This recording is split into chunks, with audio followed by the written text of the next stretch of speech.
میرے بھائی اور دوستو، اللہ تعالیٰ نے انسان کو جسم اور روح ان دو چیزوں کے مرکب سے پیدا فرمایا ہے۔ جسم کے بننے کا نظام اور ہے اور روح کے بننے کا نظام اور ہے۔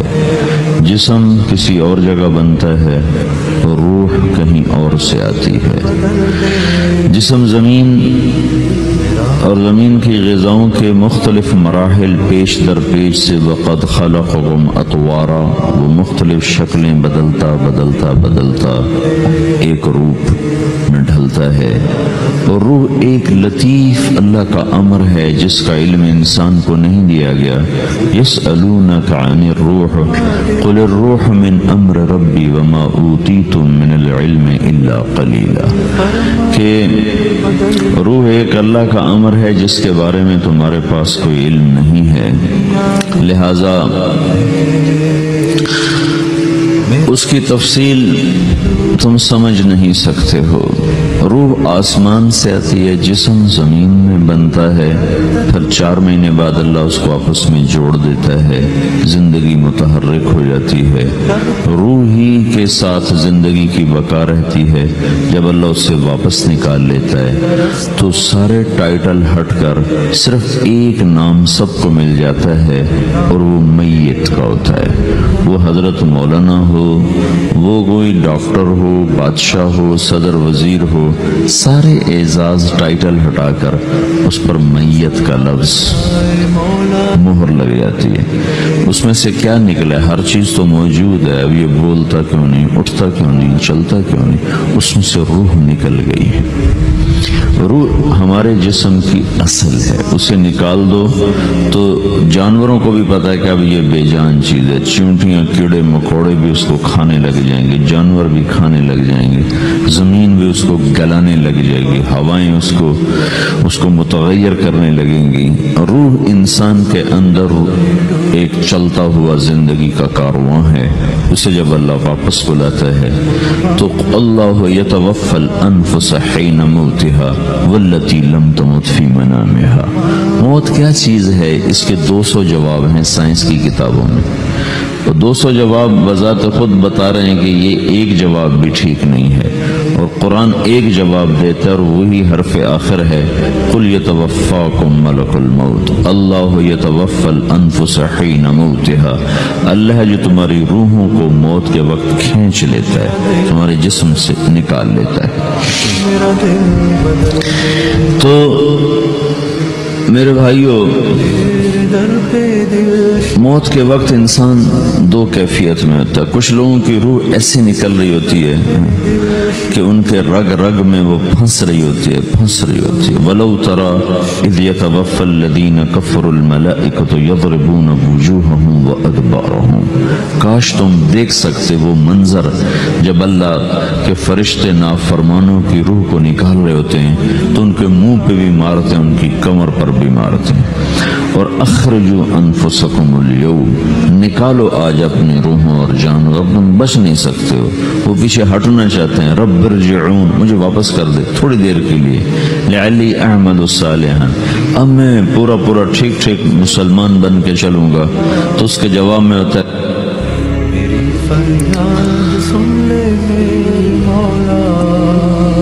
اور حدیث پاک میں آتا ہے کہ ملک الموت اترتا ہے، اس کے ساتھ 4 فرشتے ہوتے ہیں۔ وہ 4 فرشتے آتے اس کی پٹائی شروع کر دیتے ہیں۔ ابھی پرسوں یہ حدیث میں نے پڑھی ابن ماجہ میں کہ ملک الموت کہتا ہے ایتھا النفس الخبیثہ کانت فی الجسد الخبیث، اے خبیث روح جو خبیث جسم میں تھی، اخرج باہر آؤ۔ وہ واپس تو ہو نہیں سکتا، اپنے آپ کو روک تو سکتا نہیں، تو وہ حیران، پریشان، خوف زدہ، تو اس کے جواب میں اس کو ملک الموت کہتا ابشری بحمیم وغساق وآخر من شکلہ ازواج، تیار ہو جاؤ خوفناک عذاب کے لیے اور کھولتے پانیوں کے لیے، کانٹے دار جھاڑیوں کے لیے اور بے شمار عذاب کی شکلوں کے لیے۔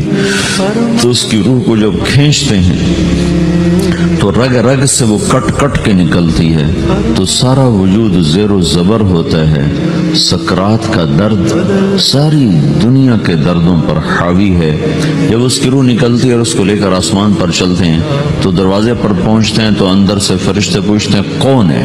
کہتے ہیں فلاں فلاں کا بیٹا ہے۔ کا نفس خبیثہ فی الجسد الخبیث، یہ تو وہی بدماش ہے جو بدماش جسم میں تھا، یہ وہ بدبخت روح ہے جو بدبخت جسم میں تھی، اس کے لیے آسمان کے دروازے نہیں کھل سکتے، اسے واپس کر دیا جائے۔ تو آسمان کے دروازے لا تفتح لهم ابواب السماء ولا يدخلون الجنة حتى يلج الجمل في سم الخياط، کہ ان کے لیے آسمان کے دروازے نہیں کھلیں گے اور ان کے لیے جنت کے دروازے نہیں کھلیں گے، پھر یہ وہاں سے نیچے گرائے جاتے ہیں جو اللہ کا قید خانہ ہے سجین۔ وما ادراک ما سجین کتاب مرقوم، وہ تمہیں خبر نہیں کہ وہ کیا خوفناک قید خانہ ہے جو اللہ تعالیٰ نے بنایا ہے، اسے وہاں دھکیل دیا جاتا ہے۔ پھر قیامت تک اس کے لیے انتظار کی گھڑیاں ہیں اور عذاب کی شدت ہے۔ اور جب کوئی نیک آدمی اللہ تعالیٰ کے دربار میں جانے کا اس کا وقت آتا ہے تو اللہ تبارک و تعالیٰ فرماتے ہیں ان الذین قالوا ربنا اللہ ثم استقاموا تتنزل علیہم الملائکۃ الا تخافوا ولا تحزنوا وابشروا بالجنة التي كنتم توعدون نحن اولیاؤکم فی الحیاة الدنیا وفی الآخرة ولکم فیہا ما تشتہی انفسکم ولکم فیہا ما تدعون نزلا من غفور الرحیم۔ جب کوئی نیک مرد عورت کے جانے کا وقت آتا ہے تو اس کے لیے بھی فرشتے آتے ہیں اور آ کر اس کو خوشخبری دیتے ہیں اور آ کر اس کو تسلی دیتے ہیں کہ آپ غم نہ کریں، پیچھے والے بھی آپ کو مل جائیں گے، آپ خوف نہ کریں، آگے ساری منزلیں آپ کے لیے آسان ہیں، آپ کے لیے جنت بھی تیار ہے، رب بھی مہربان ہے۔ اور حدیث پاک میں آتا ہے کہ ملک الموت اور 4 فرشتے آتے ہیں، وہ 4 فرشتے اس کو سہلاتے ہیں، دباتے ہیں کہ موت کا درد اسے محسوس نہ ہو، اور ملک الموت فرماتے ہیں ایتھا النفس الحمیدہ کانت فی الجسد الحمید اخرجی، اے نیک روح جو نیک جسم میں تھی باہر آؤ، کیا کرو؟ وابشری بروح وریحان ورب راض عنک غیر غضبان، آپ کو بشارت ہو آپ کے لیے جنت تیار ہو چکی ہے اور وہاں کی ساری نعمتیں آپ کے لیے میسر ہو چکی ہیں اور اللہ آپ پہ راضی ہو چکا ہے اور اللہ آپ پہ خوش ہو چکا ہے۔ اس پر اس کی روح کو نکالا جاتا ہے، پھر سارے فرشتے اس کو استقبال کے ساتھ جب آسمان پر لے جاتے ہیں تو اندر سے پوچھتے ہیں کون ہے؟ کہ فلاں فلاں کا بیٹا، فلاں فلاں کی بیٹی۔ کہتے ہیں نفس حمیدہ فی جسد حمید، یہ تو نیک روح تھی جو نیک جسم میں تھی، مرحبا بہی، اس کو ہم سب استقبال کس کا کرتے ہیں اور ایک دم آسمان کے دروازے کھلتے ہیں، پھر وہ پہلا دوسرا تیسرا چوتھا سارے آسمان پار کرتا ہوا اللہ پاک کے عرش کے نیچے کے جا کر، مرد ہے یا عورت، وہاں جا کر سجدے میں سر رکھتا ہے اور اللہ تعالیٰ فرماتے ہیں ہاں اس نے ہمیں خوش کیا، ہم اسے خوش کریں گے، اور اس کو عافیت کے ساتھ وہاں آسمان میں، پہلے آسمان سے لے کر اللہ کے عرش تک یہ سب ویٹنگ روم بنے ہوئے جہاں اللہ اپنے اپنے درجات کے مطابق جنت والوں کو ٹھہراتا ہے، اور وہ انتظار گاہ ہے اور وقت ختم ہو جاتا ہے، لہذا انتظار کی جو تکلیف ہے وہ بھی ختم ہو جاتی ہے۔ وقت ختم تو انتظار کا احساس ختم اور ٹائم کے گزرنے کا احساس ختم۔ تو جیسے اصحاب کہف کو اللہ نے غار میں داخل کر کے تو غار کے اندر سے وقت کو نکال کے باہر پھینک دیا، باہر 300 سال گزرے، اندر آدھا ہی دن گزرا تھا۔ وہ جب اٹھے تو وہ 25 برس کا نوجوان 325 سال کا ہو کے نہیں اٹھا، وہ 25 سال کی عمر میں اٹھا ہے، نہ ناخن بڑا ہے، نہ مونچھیں بڑی ہیں، نہ ان کی داڑیاں لمبی ہوئی ہیں، جو کہ تو زندہ تھے، مر نہیں گئے تھے، تو زندہ کے تو بال بھی بڑھتے ہیں، ناخن بھی بڑھتے ہیں، لیکن وہ اس طرح اٹھے کہ 300 برس گزر گئے اور 25 برس کا نوجوان 25 سال کی عمر میں اٹھا ہے، 20 برس کا 20 برس کی عمر میں اٹھا ہے، اور وہ کہنے لگے کم لبثنا، بھائی کتنا ٹھہرے ہیں، یبقى یوما او بعض یوما، لگتا ہے کوئی دن آدھا دن ٹھہرے ہیں۔ وہ صحیح کہہ رہے تھے۔ باہر اللہ تعالیٰ نے وقت کی گھڑی کو چلائے رکھا اور اندر غار میں اس کو سوئچ آف کر دیا، نکال دیا کہ یہاں وقت کو داخل نہیں ہونے دیا، تو وقت کے گزرنے سے جو بھی اثرات مرتب ہوتے ہیں وہ ان پر مرتب نہیں ہوئے، تو وہ 20 آدھے ہی دن کے بعد اٹھے ہیں۔ باہر 300 سال، اندر آدھا دن۔ یہی کچھ اللہ تبارک و تعالیٰ برزخ میں کر دیتا ہے، وقت کو ختم کر دیتا ہے، گزرنے کا احساس نہیں ہوتا ہے۔ تو اس طرح میرے عزیزو، یہ دو موتیں ہر انسان دیکھتا ہے، جب وہ جنت کے فرشتوں کا استقبال دیکھتا ہے یا جہنم کے فرشتوں کی مار اور پٹائی کو سہتا ہے۔ رابعہ بصری رحمۃ اللہ علیہ کا انتقال ہونے لگا تو انہوں نے رات کو فوت ہوئی، تو انہوں نے اپنی خادمہ کو بولا کہ فرمایا کہ کسی کو بتانا نہیں، جب میں مر جاؤں تو پڑوس میں 2-4 کو بلا کر نا میرا جنازہ پڑھوا دینا، اور جس کرتے میں تہجد پڑھتی تھی وہی میرا کفن بنا دینا، اور صبح بے شک لوگوں کو بتا دینا، میرے مرنے کے بعد میری میت کو رکھنا نہیں، فوراً دبا دینا۔ جب ان کا انتقال ہوا تو انہوں نے پڑوس کے 2-4-10-20 آدمی بلائے اور ان کی تدفین تجہیز سب کچھ ہو گئی۔ صبح شور مچا کہ وہ رابعہ بصری کا انتقال ہو گیا۔ تو اگلے دن وہ خواب میں اس خادمہ کو ملی اور کہا بیٹی تیری بڑی مہربانی، تو نے میری وصیت کے مطابق عمل کیا۔ اس نے دیکھا کہ انہوں نے ایک خوبصورت سبز لباس پہنا ہوا ہے، تو وہ فرمانے لگی، انہوں نے سوال کیا کہ آپ کے ساتھ قبر میں کیا ہوا؟ تو وہ کہنے لگی کہ میرے پاس منکر نکیر آئے تھے اور مجھ سے کہنے لگے من ربکی، تیرا رب کون ہے؟ تو میں نے کہا سبحان اللہ، 40 برس جس کو میں نہ بھولا سکی اس کو 4 ہاتھ زمین میں آ کے میں بھول جاؤں گی۔ ان کا 42 برس کی عمر میں انتقال ہوا تھا۔ تو وہ کہنے لگے سبحان اللہ، جس کو میں 40 برس نہ بھولا سکی میں اسے 4 ہاتھ زمین کے اندر آ کے بھول جاؤں گی۔ تو منکر نکیر کہنے لگے اس کا کیا حساب لینا؟ پھر انہوں نے پوچھا کہ وہ آپ کا وہ کرتا کہاں گیا تہجد والا جس میں آپ کو کفن دیا تھا؟ کہا وہ اللہ نے مجھ سے لے لیا ہے اور میرے اعمال کے خزانے میں رکھ دیا ہے، قیامت کے دن میرا وہ کرتا بھی میرے ترازو میں تولا جائے گا، اور مجھے یہ لباس پہنایا ہے جو جنت کا لباس ہے۔ یہ بھی ایک موت ہے۔ اس طرح بھی لوگ مرتے ہیں۔ اور دوسری بھی ایک موت ہے، ہمارے علاقے کی بتا رہا ہوں، اپنے علاقے کی۔ ایک زمیندار مر گیا، اس کی قبر کھودی، ساری بچھوؤں سے بھری ہوئی، ایسے جیسے چیونٹیاں پھر رہی ہوتی، تو انہیں وہ بند کر کے دوسری کھودی، ساری بچھوؤں سے بھری ہوئی، پھر وہ بند کر کے تیسری کھودی، ساری بچھوؤں سے بھری ہوئی۔ قبرستان میں اتنے بچھو کہاں سے آ گئے؟ یہ زمین کے بچھو نہیں ہے، یہ آخرت کی بلائیں ہیں جس کے ساتھ اب اس سے قیامت تک رہنا ہے اور گزارا کرنا ہے۔ تو یہ 2 طرح کی موتیں روزانہ لوگ مرتے ہیں، روزانہ لوگ مرتے ہیں۔ جب نماز کا وقت ہوتا ہے ملک الموت ساری دنیا کا چکر لگاتا ہے اور دیکھتا ہے کون پڑھ رہا ہے کون نہیں پڑھ رہا، کون پڑھ رہا ہے کون نہیں پڑھ رہا۔ جو نماز کی پابندی کرتا ہے اس کی موت آسانی سے ہوتی، جو نماز میں غفلت کرتا ہے اس کے ساتھ موت کے وقت شدت اور سختی اختیار کی جاتی۔ تو بھائیو، یہ ایک جسم ہے، ایک روح ہے۔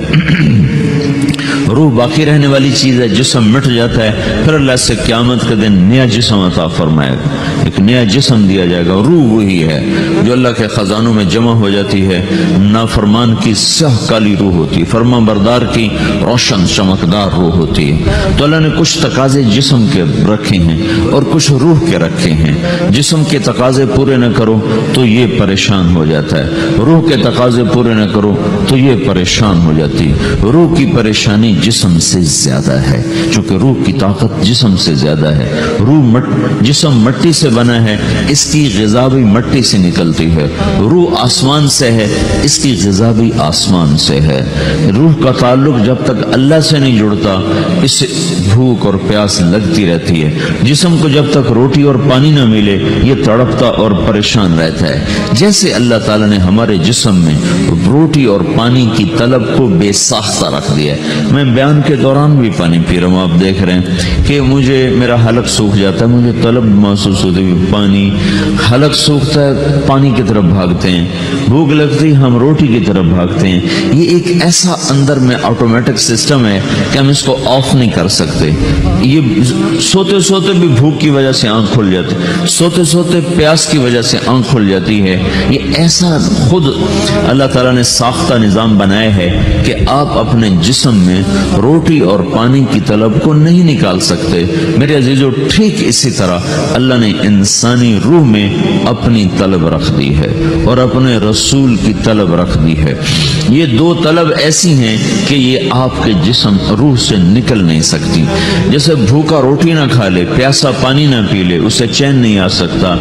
وہ روح جو اللہ اور اس کے رسول سے نا آشنا ہے، جب تک وہ وہاں تک پہنچ نہیں جاتی اسے چین نہیں آ سکتا، اس کا اندر پریشان رہے گا۔ 1997 میں جب جنید جمشید سے میری پہلی ملاقات ہوئی تو اس نے مجھ سے یہ سوال کیا کہ مولوی صاحب، ایک پاکستانی نوجوان جس گلیمر کو خوابوں میں دیکھتا ہے، وہ گلیمر تو مجھے زندگی میں ویسے ہی حاصل ہے، میرے چاروں طرف زندگی کا رقص ہے اور میری زندگی کی ہر خواہش، ہر تمنا پوری ہے، اس کے باوجود میرے اندر اندھیرا ہے، میرے اندر خلا ہے۔ مجھے لگتا ہے میں وہ کشتی ہوں جس کا کوئی ساحل نہیں، جس کی کوئی سمت نہیں۔ www.dasquran.com۔ تو ایسا نہیں ہونا چاہیے۔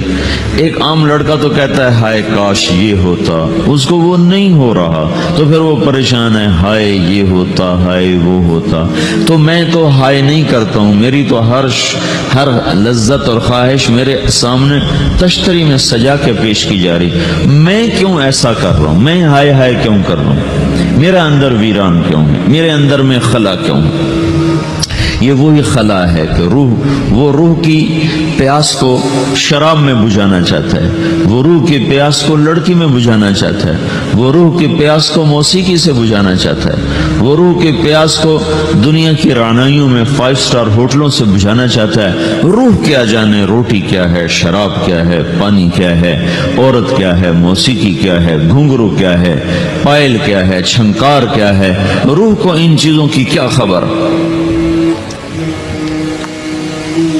امریکہ میں ہماری ایک جماعت تھی تو 4 لڑکے 2 لڑکیاں، 4 لڑکیاں 2 لڑکے مسلمان ہیں۔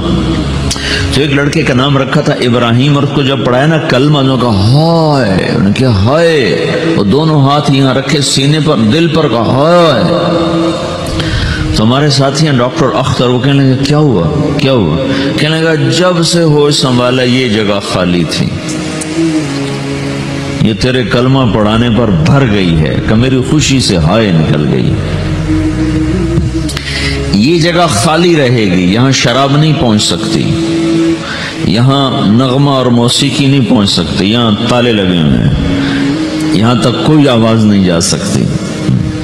دل کے تاروں پر ایک ہی نغمہ چڑھ سکتا ہے اور وہ اللہ کی یاد کا ہے اور اللہ کی محبت کا ہے اور اللہ کے رسول کی محبت کا ہے۔ باقی کوئی مضراب ایسا نہیں جو ان تاروں کو چھیڑ سکے، باقی کوئی چیز آواز ایسی نہیں جو دل کی دنیا پر جا کر دستک دے سکے۔